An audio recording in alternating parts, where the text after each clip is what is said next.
好来，乡亲啊，继续来看婚姻赛例，复兴太平马成点营正式来开始咯。今年是以传统的伝統文化为核心，讓囡仔喺遊戲甲學習當中來了解到民俗文化的精神甲價值。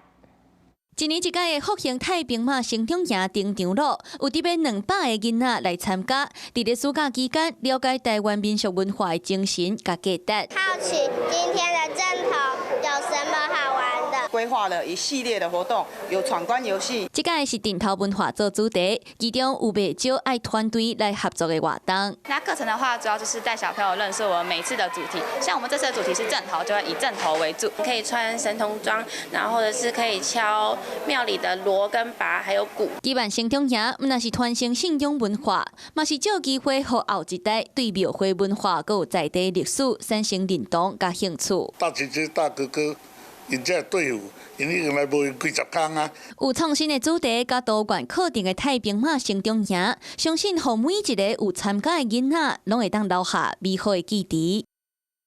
Hello， 大家好，我是林文。想要搶先掌握最及時的新聞資訊嗎？趕快訂閱、按讚、開啟小鈴鐺，鎖定華視新聞的 YouTube 頻道。